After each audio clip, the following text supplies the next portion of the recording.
علیکم، کیسے ہیں آپ سب لوگ؟ آئی ہوپ کہ آپ سب ٹھیک ہوں گے اور جہاں پہ بھی ہوں گے خوش ہوں گے۔ آج کی فرسٹ سٹوری سٹارٹ کرنے سے پہلے آپ سے ریکویسٹ ہے کہ آپ چینل کو سبسکرائب کر لیں، کیونکہ ابھی بہت سے لوگوں نے چینل کو سبسکرائب نہیں کیا ہوا۔ آپ کے پاس اگر سٹوریز ہیں اور آپ سینڈ کرنا چاہتے ہیں تو مجھے واٹس ایپ کر سکتے ہیں۔ یہ کہانی میر یوسف نے سینڈ کی ہے کوئٹہ سے۔ میرے ابو ذات کے اعتبار سے یوسف زئی پٹھان تھے۔ وہ 4 بھائی اور 2 بہنیں تھیں۔ میری دادا سرکاری ملازم تھے اور انتہائی سخت مزاج کے تھے، جبکہ دادی بہت خوبصورت اور معصوم سی نیچر کی تھیں۔ دادا اور دادی دونوں بہت ہی خوبصورت تھے اور ان کو اولادیں بھی اللہ نے بہت خوبصورت دی۔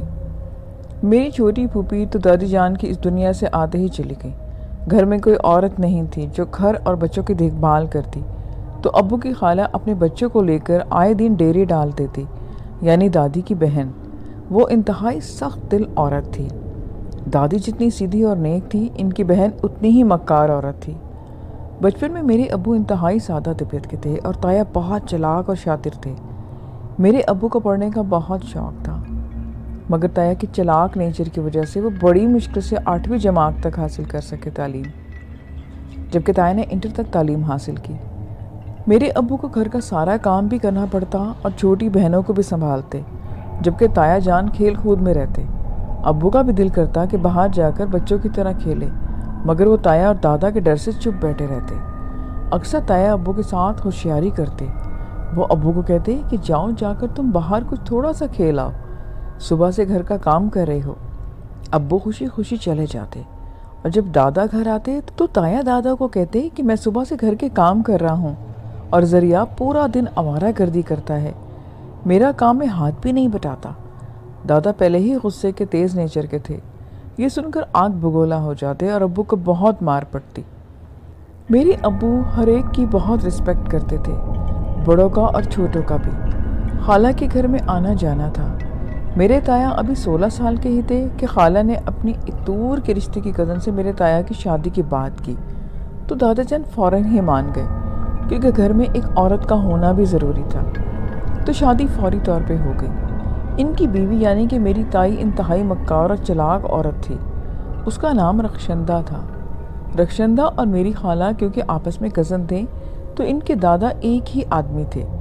ان کے دادا انتہائی دیندار آدمی تھے اور روحانی علم جانتے تھے، لوگوں کو روحانی مسائل حل کرتے تھے، نماز اور روزے کے بھی پابند تھے۔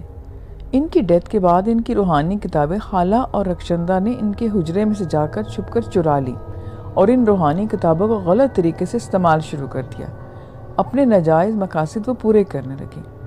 چند ہی دنوں میں میرے دادا اور تایا رخشندہ کے غلام ہو گئے اور مزید ظلم و ستم پر آمادہ ہو گئے۔ میری چھوٹی پھوپھی گھر کے بہت سارے کام کرتی، میرے باقی چچا بھی کام کرتے۔ گھر کی تمام ذمہ داری سے بچنے کے لیے رخشندہ نے میرے ابو کی شادی پر زور دیا اور تایا کی شادی 2 سال بعد میرے ابو کی شادی ہو گئی۔ میرے ابو شادی نہیں کرنا چاہتے تھے، کمائی بھی اتنی نہیں تھی، صرف 250 روپے کمانے پر نہ چاہتے ہوئے بھی انہوں نے شادی کرنا پڑی۔ رخشندہ میرے ابو کی نئی لڑکی بہت سوچ سمجھ کر لائی تھی، جو کام میں سلیقہ مند تھی اور محنتی اور اکلوتی غریب خاندان کی تھی۔ میری امی بہت اچھی تھیں، ساتھ ساتھ بہت خوبصورت بھی تھی۔ ان دونوں کی جوڑی انتہائی خوبصورت اپنی مثال آپ تھی۔ میری امی نے اپنی نرم طبیعت کی وجہ سے گھر کی پوری ذمہ داری اٹھا لی اور میری تائی کو گھر کے کام نہیں آتے تھے۔ جب میرے ابو کا رجحان میری امی کی طرف بڑھنے لگا اور ان کی وہ بہت عزت کرنے لگے، تو یہ بات تائی سے برداشت نہیں ہوئی۔ انہوں نے اپنے شوہر کے ساتھ مل کر میری امی اور ابو اور دادا کی نظروں میں غلط بنا دیا اور ان دونوں کو گالیاں دینا شروع کر دی۔ اب یہ تو میرے دادا کی روز کی روٹین بن گئی تھی۔ ہمارے خاندان سے لوگ آتے تو میری امی کی تعریفیں کرتے نہ تھکتے۔ یہ بات میری تائی کو بالکل بھی برداشت نہ ہوئی، تو انہوں نے دوسرے طریقے آزمانا شروع کر دیے۔ وہ آدھی رات کو آتی اور پانی کے مٹکے میں کچھ ڈال کر چلی جاتی۔ ان کے بال بھی بکھرے ہوتے۔ میری امی روز رات کو تائی کی حرکتیں دیکھتی۔ اب میری امی کا روز کا کام تھا کہ صبح ہونے سے پہلے ہی مٹکے کا پانی تبدیل کر دیتی اور صحن کی دہلیز پر پھینکا ہوا پانی احتیاط سے بچتے ہوئے پورے صحن کو دھوتی۔ ایک روز میرے تایا اور تائی چھپ کر باتیں کر رہے تھے، جو میری امی نے اور ابو نے سن لی۔ میری تائی میرے تایا کو قرآن پاک کی صورتیں اور آیتوں کو الٹا پڑھنے کے بارے میں بتا رہی تھی، اور یہ آیت الٹی پڑھنے سے یہ کام ہوتا ہے، اکثر صحن میں آدھی رات کو بال کھول کر تائی پتہ نہیں کیا کرتی اور کیا پڑھتی رہتی۔ میرے ابو اور امی آئے دن نت نئی مصیبتوں کا شکار ہونا شروع ہو گئے۔ کچھ نہ دکھائی دینے والی چیزیں اکثر تنگ کرتی، بچے بھی بڑی مشکل سے پیدا ہوتے۔ کبھی چھپکلی کمرے میں آ جاتی اور کبھی سانپ، اور سانپ بھی ایسے ہوتے کہ جن کے 2 منہ ہوتے۔ زندگی امتحان لینا بڑی مشکل سے گزر رہی تھی کہ میرے دادا کو احساس ہونے لگا کہ وہ تایا اور تائی کی وجہ سے میرے ابو کے ساتھ غلط کر رہے ہیں اور آج تک کرتے آ رہے ہیں۔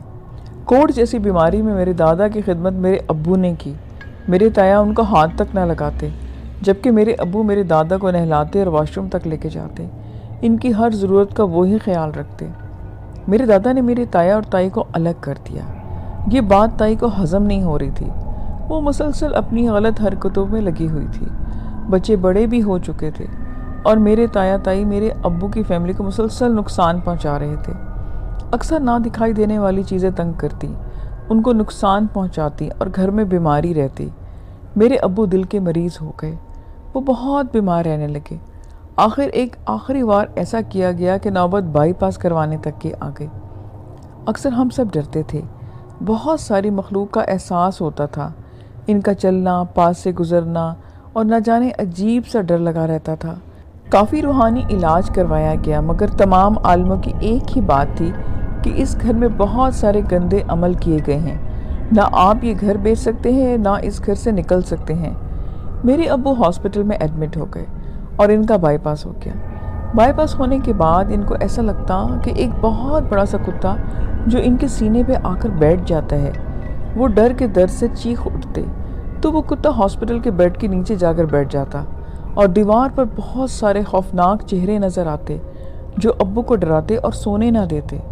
بھائی اور امی مسلسل ابو کے پاس ہی رہتے، مگر مسلسل ان تمام چیزوں کی وجہ سے ابو کے سینے پر لگے ٹانکے بار بار کھلتے۔ ابو بہت تکلیف اور درد میں تھے۔ 3 عورتیں برقع پہنے ابو کے سرہانے بیٹھ کر زور زور سے باتیں کرتی اور ان کو سونے نہ دیتی۔ یہ تمام چیزیں صرف ابو کو ہی نظر آتی۔ ابو کے ٹانکے کھول دیے گئے اور دوبارہ آپریشن کیا گیا۔ پھر ابو کوما میں چلے گئے۔ اس کے بعد ان کو کبھی ہوش نہ آیا۔ 31 دسمبر 2005 کو ابو اس دنیا سے چلے گئے اور ہم بہت اکیلے رہ گئے۔ جب ان کا جنازہ گھر لایا گیا تو تائی اور تایا بھی آئے تھے۔ تائی مسلسل ابو کے سرانے بیٹھ کر کچھ پڑھ رہی تھی کہ ابو جو کہ اب ایک میت کی شکل میں تھے، مگر ان کے کراہنے کی ایک زوردار آواز آئی تو میری بہن نے غصے میں میری تائی کو وہاں سے ہٹا دیا۔ جب میرے ابو ہاسپٹل میں تھے اور ان کے ساتھ جو کچھ بھی ہو رہا تھا وہ روحانی عالم کو بات بتائی گئی، لیکن انہوں نے کہا کہ جو علم ان پہ کیا گیا ہے اس کی مدت ختم ہو چکی ہے اور اب بہت دیر ہو گئی ہے، اسی لیے میرے ابو کی ڈیتھ ہو گئی تھی۔ یہ بات کتنی مشکل ہے کہ قاتل آپ کے سامنے ہے لیکن آپ کچھ کر نہیں سکتے کیونکہ ایسے کیس کی کوئی رپورٹ درج نہیں ہو سکتی۔ دوسری کہانی سلمان نے پنڈی سے سینڈ کی ہے، میں آپ کو انہیں کی زبانی سناتی ہوں۔ میں اور میرے کچھ دوست بیٹھے ہوئے تھے کہ اچانک میرے ایک دوست کا فون آیا کہ مجھے میرے گھر سے آ کے لے جاؤ۔ جو دوسرے دوست میرے ساتھ بیٹھے ہوئے تھے انہوں نے مجھے کافی سمجھایا کہ اس وقت اسے لینے مت جاؤ۔ میں نے جواب دیا کہ کوئی مسئلہ نہیں، میرا دوست مجھے بلا رہا ہے، مجھے جانا ہوگا، تو میں نے اس کو ہاں کر دی۔ میرے سارے دوست حیران ہو گئے کہ اتنی رات کو میں کہاں جاؤں گا۔ میں نے کہا کہ اللہ مالک ہے، اب ایک دوست ضد کر ہی رہا ہے تو جانا تو پڑے گا۔ میں نے اپنی بائک کو طیب کے گاؤں کے رستے پر ڈال دیا۔ گاؤں شہر سے کافی فاصلے پر تھا اور مجھے صحیح سے اس کے گاؤں کا اندازہ نہیں تھا کیونکہ میں صرف ایک دفعہ دن میں گیا تھا، لیکن اتنی رات گئے میں نے خواب میں بھی نہیں سوچا تھا۔ بہرحال ان سوچوں میں مگر میں بائک پر جا رہا تھا۔ رات کا بہت ہی خوفناک پہر تھا۔ میں جو کبھی نہیں ڈرتا تھا لیکن اب ڈر رہا تھا کیونکہ گاؤں کا راستہ جو بہت زیادہ ویران تھا، کوئی ایک آدھ بائک میرے پاس سے گزرتی، میرے دل کو لمحہ بھر کے لیے سکون آ جاتا، ورنہ وہی خاموشی اور خاموشی کو چیرتی ہوئی میری بائک کی آواز جو اس وقت مجھے بہت زیادہ خوفناک لگ رہی تھی۔ اچانک مجھے بہت دور ایک آدمی کا سایہ نظر آیا۔ میں نے سوچا کہ اس بندے سے رک کر پوچھتا ہوں کہ گاؤں کا راستہ کہاں ہے۔ ابھی میں یہی سوچ رہا تھا کہ اچانک مجھے لگا کہ وہ سایہ مجھ سے بھی تیز رفتاری کے ساتھ میری طرف بڑھ رہا ہے۔ میں نے ایک جھرجھری سی لی اور سائے کی طرف دیکھا۔ میں غور سے اس کو دیکھنے لگا، لیکن اس اندھیرے میں اور گہرا ہو رہا تھا وہ، اس وجہ سے وہ اب مجھے نظر بھی نہیں آ رہا تھا۔ شاید اس طرف گھنے درخت بھی تھے، میں نے اپنی موٹر بائک کی رفتار اور تیز کی تاکہ یہ سفر جلدی سے جلدی ختم ہو۔ ابھی میں نے ایکسیلیٹر پر ہاتھ ہی گھمایا تھا کہ ایک بہت ہی بھیانک چیخ نما آواز مجھے آئی کہ کہا گیا کہ رک جا۔ میری خود کی چیخ نکل گئی اور میں موٹر بائک سے نیچے گرتے گرتے بچا۔ بہت مشکل سے بائک کو میں نے سنبھالا۔ مجھے لگا کہ کوئی اور ہوتا تو اس کا کلیجہ ضرور پھٹ جاتا۔ معلوم نہیں کہ مجھے کس طاقت نے بچایا تھا۔ میری بائک ایک دفعہ تو میرے ہاتھ سے آؤٹ آف کنٹرول ہوتی ہوتی بچی، لیکن میں نے جلدی سے سنبھل گیا۔ کچھ فاصلے پر مجھے لائٹس نظر آئی۔ میں نے وہاں اترنے کا فیصلہ کیا اور میں سوچ رہا تھا کہ طیب کو فون کرتا ہوں۔ میں بائک کو سپیڈ دی اور روشنی والی جگہ پر پہنچا۔ میں نے اپنی بائک بند کی اور اتر کر سب سے پہلے اپنے حواس کنٹرول کیے۔ ڈر کے مارے میرا بہت برا حال تھا۔ میں نے اپنی جیب سے اپنا موبائل فون نکالا اور اپنے دوست طیب کا نمبر ڈائل کرنے لگ گیا۔ ابھی طیب کو کال گئی ہی نہیں تھی کہ اپنے پیچھے مجھے کسی کی آہٹ محسوس ہوئی۔ میں نے جلدی سے گھوم کر پیچھے کی طرف دیکھا۔ ارے تم یہاں ہو؟ میں تو تم کو کال کرنے لگا تھا۔ اس نے میری توقع کے خلاف مجھے کوئی جواب نہ دیا۔ طیب خاموشی سے کھڑا میری طرف دیکھ رہا تھا جیسے کہ وہ کسی ٹرانس میں ہو۔ میں اس کی طرف تیزی سے بڑھا تاکہ اسے کہوں کہ تم نے اتنی رات کو مجھے یہاں بلایا اور اب ڈرامے کر رہے ہو، لیکن وہ مجھے آگے بڑھتا دیکھ کر پیچھے کی طرف قدم بڑھا کر چلنا شروع ہو گیا۔ جیسے جیسے میں اس کی طرف بڑھا وہ پیچھے کی طرف جاتا گیا۔ میں جیسے ایک روٹین کی حیثیت سے اختیار کر چکا تھا۔ طیب نے اب کھیتوں کی طرف اپنا رخ کر لیا تھا۔ اس کا منہ میری طرف تھا لیکن وہ پیچھے کی طرف قدم چل رہا تھا۔ موڑ تو وہ ایسے کاٹ رہا تھا کہ جیسے اس کو پتا ہو کہ اس نے مجھے کہاں جانا ہے۔ میں نے ایک دفعہ پھر اپنی ہمت جمع کر کے اس کو آواز دی کہ طیب ہم کہاں جا رہے ہیں، لیکن اس نے کوئی جواب نہیں دیا۔ اب ہم کھیتوں میں بڑھ رہے تھے۔ میں نے اپنے اندر پوری طاقت جمع کی اور وہاں سے بھاگنے کے لیے پورا زور لگایا، لیکن کچھ بھی حاصل نہ ہوا۔ میرے اب اوسان خطا ہو چکے تھے۔ سردی کی ایک سخت لہر میرے اندر گھسی جب ہم ایک قبر کے سامنے جا کر رکے۔ طیب عجیب سی زبان میں کچھ پڑھ رہا تھا۔ اس کی آواز ایسی تھی جیسے ہزاروں مکھیاں بنبنا رہی ہوں۔ ایک دم ایک بکرے کی آواز آئی جو کہ بہت ہی ڈراؤنی تھی، جیسے اس پر چھری پھیری جا رہی ہو۔ ایک دم میرے اوپر ڈھیر سارا پانی پھینکا گیا جو کہ بہت ہی بدبودار بھی تھا، اور ایک دم سے بہت وزندار چیز آ کر قبر کے اوپر گری، اور وہ چیز کچھ اور نہیں ایک بکرا تھا جس کا سر دھڑ سے غائب تھا اور اس میں تازہ تازہ خون نکل رہا تھا۔ خون قبر پر گر رہا تھا اور یوں لگ رہا تھا جیسے قبر خون سے نہا رہی ہو، کیونکہ جیسے خون نکل رہا تھا ایسے ایسی قبر میں حرکت بھی ہونا شروع ہو گئی تھی۔ میں ادھر خوف کے مارے سارا منظر اپنی آنکھوں سے دیکھ رہا تھا۔ مجھے تو یہ بھی خیال نہ رہا کہ جو پانی مجھ پہ گرا تھا وہ اصل میں خون تھا جو کہ مجھے بعد میں پتہ چلا۔ میں ڈر کے مارے اس وقت اپنی جگہ پہ کھڑا تھا کیونکہ میں نے وہاں سے ہلنے کی بہت کوششیں کی لیکن میں بے سود ثابت ہو رہا تھا۔ میں نے پیچھے مڑ کر طیب کی طرف دیکھنا چاہا۔ مجھے ایسا محسوس ہونے لگا کہ جیسے میری گردن میں لوہے کا ایک سخت کڑا پڑا ہو جو مجھے ہلنے نہیں دے رہا تھا۔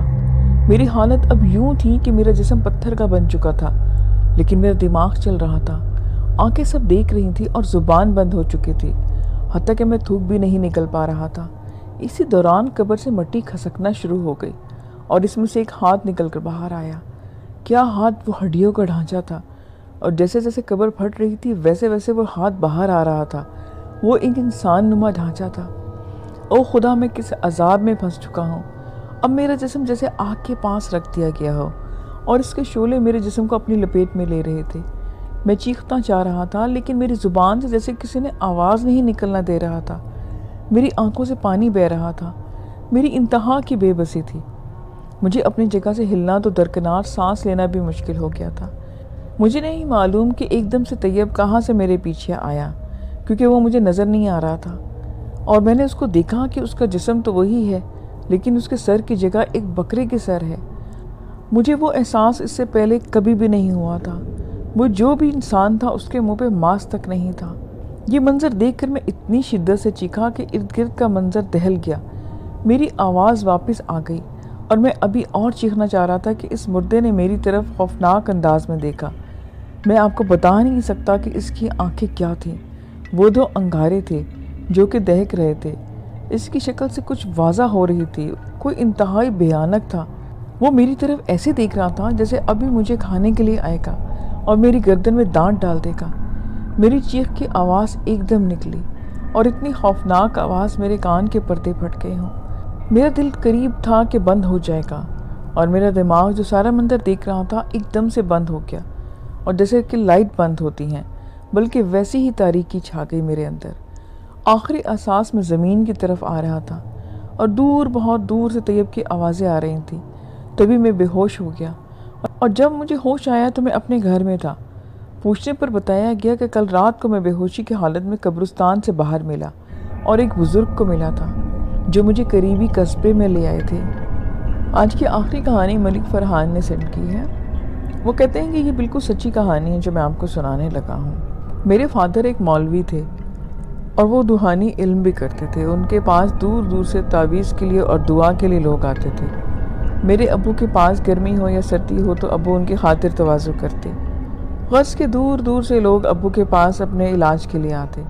میری شادی ایک غریب گھر میں ہوئی اور میری بیوی اپنی بہنوں میں سب سے بڑی تھی، اس لیے باقی بہنوں کے اچھے رشتے کے لیے ہم سب سے کہتے تم حیدرآباد میں ہو، کوشش کرو، باقی بہنوں کو بھی حیدرآباد میں اچھی جگہ رشتے ہو جائیں گے۔ میرے ابو کی مہمان نوازی کا یہ عالم تھا کہ راستے سے لوگوں کو پکڑ کر لے آتے اور شربت چائے اور کھانا کھلا کر پھر چھوڑ کے جاتے، تو اس طرح یہ لوگ بھی ان کی بہت عزت کرتے اور اپنے گھر میں بلاتے اور کھانا وغیرہ کھلاتے، اور جب وہ ہمارے گھر آتے تو ہم بھی ان کی خاطر مدارت کرتے۔ یوں آنا جانا اور ہماری جان پہچان ہوتی گئی۔ کرتے کرتے باتوں باتوں میں شاید میری بیوی یا انہوں نے رشتے کی بات کر ڈالی۔ میری بیوی نے بس صرف اپنے بھائی اور ابو کے بارے میں اتنا بتایا کہ ایک رشتہ ہے، حیدرآباد میں رہتے ہیں اور اپنا گھر ہے، ہمارے گھر آتے جاتے رہتے ہیں۔ بس پھر میرے سالے والوں نے ایک دفعہ آ کر ان کا گھر دیکھا اور باقی انویسٹیگیشن کرنا بھی ضروری نہ سمجھا، اور رشتے کے لیے وہ تیار ہو گئے۔ میرے ابو اور ہمارے گھر والے غیروں میں انجان لوگوں میں رشتے کو اچھا نہیں سمجھتے تھے، لیکن میرے سالوں نے میرے گھر والوں سے مشورہ ہی نہ کیا اور ان کا رشتہ پکا کر دیا۔ مجھے مجبوراً بیوی کی وجہ سے ان سے رشتہ جوڑنا پڑا۔ ہم ایک دوسرے کے گھر آنے جانا شروع ہو گئے، حالانکہ وہ بلوچ اور ہم ہٹان تھے۔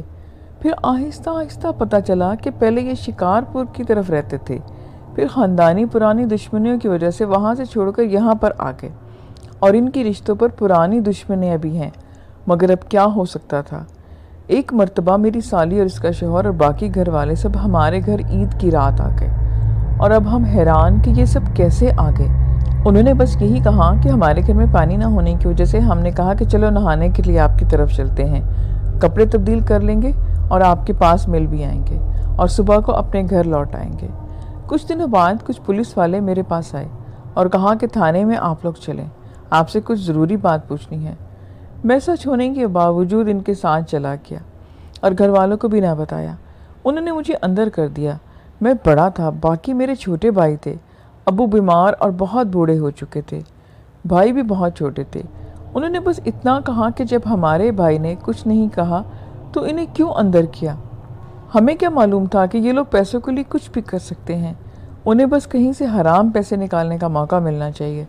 ایسے وقت گھر کے حالات بھی بہت خراب تھے اور ان کی مرضی کے مطابق کچھ دے کر بہت جان ہم چھڑوا سکتے تھے، لیکن ان کے پاس کچھ بھی نہ تھا اور وہ مدرسے کے طالب علم تھے۔ ہمیں صرف یہ سمجھ آیا کہ ان لوگوں نے پیسوں کے لیے ہمیں اندر کیا ہے، اور جب مجھے پتہ چلا کہ میرے سالوں نے قتل کیا ہے، اور جب بعد میں مجھے پتہ چلا کہ میرے سالوں نے قتل کیا تھا اور وہ ان سے بچنے کے لیے ہمارے گھر آ گئے تھے، اور پھر میں نے پولیس والوں کے کہنے پر ان کو فون کیا تو ان سب کے نمبر بند تھے، اور جن کا بندہ قتل ہوا تھا انہوں نے مشورہ دیا کہ اس کو بھی شامل کر لو، شاید اس کی وجہ سے ہی وہ پکڑے جائیں اور ایسے ہی کیس بنانے میں ہمیں آسانی ہوگی۔ بس پھر کیا تھا، مجھے بھی مرڈر کے کیس میں FIR کاٹ دی گئی اور ایک نہیں کیے ہوئے گناہ کی سزا میں مجھے جیل جانا پڑا۔ میرے ابو جو عزت اور مقام اور متبرہ رکھتے تھے اور جو انہیں اللہ نے اتنی عزت دی تھی، اب وہ بیمار ہونے لگے اور وہ اس شرم کی وجہ سے گھر بھی سے نکلتے تھے۔ لوگوں کی باتیں کیسے سنوں گا، اور ان کی بیماری بڑھتی رہی، ان کے دل کو دورے بھی پڑے۔ گھر والے تسلی بھی دیتے کہ جلدی بھائی آزاد ہو کر آ جائے گا، لیکن ابو کو عدالت کا پتہ تھا کہ یہاں انصاف نہیں ملتا، چاہے آپ کے پاس کتنا ہی خزانہ کیوں نہ ہو۔ بس پھر جو ہونا تھا ہو گیا، وہ سب کچھ ہوا۔ میں اپنے سچ پر قائم تھا، مجھے اپنے اللہ پر پورا یقین تھا کہ اللہ میری ضرور مدد کرے گا، کہ جس کا کوئی نہیں ہوتا وہی ہوتا ہے۔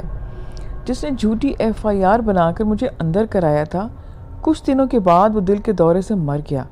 مجھے یقین تھا کہ اللہ میری مدد کر رہے گا، لیکن میرے ابو اس صدمے کو برداشت نہ کر سکے اور اس غم کی طرح وہ اپنی آنکھیں گوا بیٹھے، اور پھر تھوڑے عرصے کے بعد انہوں نے اپنی جان دے دی۔ میرے چھوٹے بہن بھائیوں پر، گھر والوں پر قیامت ٹوٹ پڑی تھی۔ بڑا بھائی جیل میں ہو اور ابو کا انتقال ہو چکا ہو تو وہ لوگ کیسے سروائیو کرتے؟ اگر ہمیں اللہ نے نہ سنبھالا ہوتا تو شاید سب لوگ جان سے چلے جاتے۔ امی گھر میں اللہ کے سامنے روتی، بیوی بھی روتی اور گڑ گڑا کر اپنے گناہوں کی معافیاں مانگتے۔ چھوٹے بھائی بھی مدرسے سے میرے لیے دعائیں کراتے۔ میں بہت دعائیں کرتا۔ اسی طرح وقت گزرتا گیا اور 6-8 ماہ مہینے مجھے بے گناہ جیل برداشت کرنا پڑے، لیکن اللہ تعالیٰ نے میری مدد کی اور میری ضمانت ہو گئی۔ آج بھی مجھے وہ وقت یاد آتا ہے تو میں بھول نہیں پاتا۔ لیسنز، یہ آج کی سٹوریز تھیں۔ آئی ہوپ کہ آپ کو اچھی لگی ہوں گی۔ مجھے اپنا فیڈ بیک ضرور دیں۔ پھر نیکسٹ ویڈیو میں ملیں گے نیو سٹوریز کے ساتھ۔ خدا حافظ۔